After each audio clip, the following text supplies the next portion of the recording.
ESPN listed Von Miller within their top 10 edge rushers heading into the 2021 NFL season. And the list was constructed by a poll of 50 players, coaches, executives, and general managers across the NFL to get their insight as to how to construct this list. And Jeremy Fowler of ESPN put this together, and Von Miller is listed at number 6 in the top 10 edge rushers coming into the 2021 NFL season. And Broncos fans, I want to ask you, is this a rightful spot? Now, when you consider some of the players that are listed above Von Miller, you have Myles Garrett of the Cleveland Browns, TJ Watt, Pittsburgh Steelers, Joey Bosa of the Los Angeles Chargers, Chandler Jones of the Arizona Cardinals, and Khalil Mack of the Chicago Bears. All of these players are listed above. I would say that you could make an argument that maybe Joey Bosa's a little bit higher than he should be, and I think that's obviously due to injury concerns. But then when you factor in Von Miller missing 2020, I can't really use that because Von Miller had the injury last year. Bosa had injuries last year as well, and if he stays healthy, he's obviously one of the best outside edge defenders in the National Football League alongside Von Miller. Chandler Jones also had a key injury last year as well. So you could say that all these players are probably the top players at their positions, rightfully so. Von Miller coming in at number 6, 1 year remaining on his deal. I think the 6 is probably a rightful spot as it stands today. He has a chance to move up the ladder a little bit more throughout the season if he can stay healthy. And he puts together a string of performances that really outshine some of the other players that are on this list. But, for Von Miller, he's not necessarily looking at this list and saying, okay, I'm ranked too low. I think Von's the type of guy that is just focused on doing what his job is and helping make his teammates around him better. He's really approached this offseason by taking on a mentorship role for a lot of these young guys. Obviously, Malik Reed views him as a bigger brother. Those two get together, they bond, they go fishing together. Malik Reed believes that Von Miller cheats in some of the fishing spots because he throws his line to where Malik's going to, and so sometimes Von snags the fish.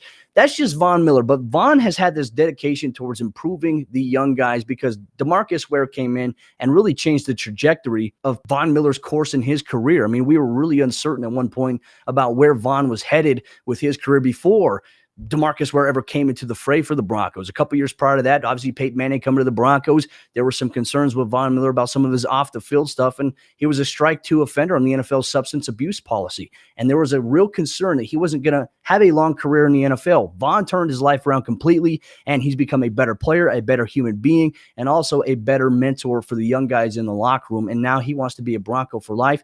I think that if Von does everything that he's been doing from a leadership standpoint and his play helps improve the Broncos' overall record, or if his play is just good in general, I think Denver's going to reward him. So I think that 6 is a pretty good spot for Von at this point here on ESPN's top 10 edge rushers heading into the 2021 NFL season. But I did want to mention as well, going through this list, I didn't see Bradley Chubb mentioned, right? And obviously not on the top 10 because there's a variety of different players that are there.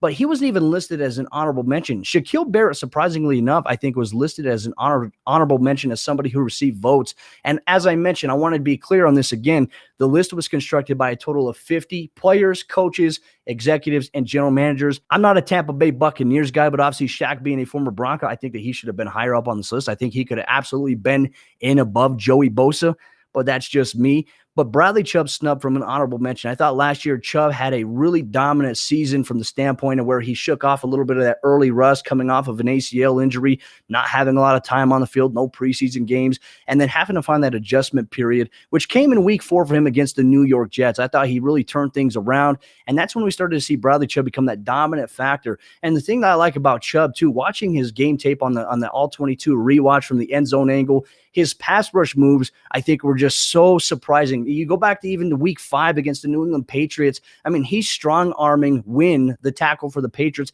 He's strong-arming him back into Cam Newton. He's got that combination of size, speed, but he's more so that power rush guy. And I think that for Von Miller, with his speed rush and also his ability to power rush, Denver has a really exciting duo on paper. And we've only been able to see really one true season of these two guys being healthy opposite one another. And they had 26.5 sacks combined when that was the case in 2018.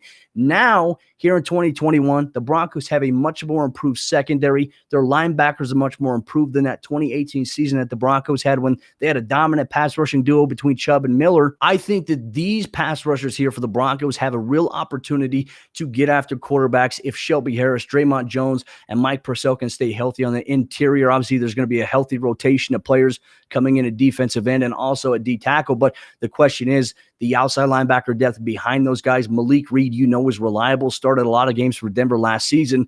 Denver's got a good rotation. It really reminds me a little bit of that 2015 season because Denver had Von Miller, DeMarcus Ware, they had Shane Ray, and they had Shaquille Barrett. Denver's looking for that fourth guy. Not sure who it's going to be just yet. Peter Tamopenu could be one of those options. Derek Tuska could be one of those options, but the Broncos, they're going to figure that out in training camp and obviously the NFL preseason, which is starting up very soon. We're just about a week away from it being a month away from football. August 14th, the Broncos will be playing against the Minnesota Vikings. We've got training camp coming up here at the end of the month. I'm very excited to be down there at Dove Valley to be able to watch practice, interview coaches and players, and just see my fellow media friends. I missed being out there. Obviously, last year we didn't get that due to the pandemic, but things are starting to return back to normal. But football is only a month away. Broncos country. I'm excited about it. I know that you're excited about it. We need to get excited about the season being here because, look, there's going to be a lot of things that we're going to cover from the day-to-day of what's going on with the Denver Broncos, the post-game reactions, the interactive shows with you, the fans, here on the Locked On Broncos podcast on YouTube and your favorite audio podcasting platform, not to mention Twitter on social media. We have all that interaction coming. But obviously for the Broncos, Bradley Chubb wants to make this list going into 2022. Obviously, a contract year for him. The Broncos exercise his fifth-year option. He's going to play for a contract extension. Rightfully so. I imagine if he turns in a strong season, he's going to get that probably this year. He could get it in season. He could get it out of season. And also Von Miller playing for a long-term contract to retire as a Denver Bronco in the next 4 to 5 years, potentially. We'll see if that comes to fruition.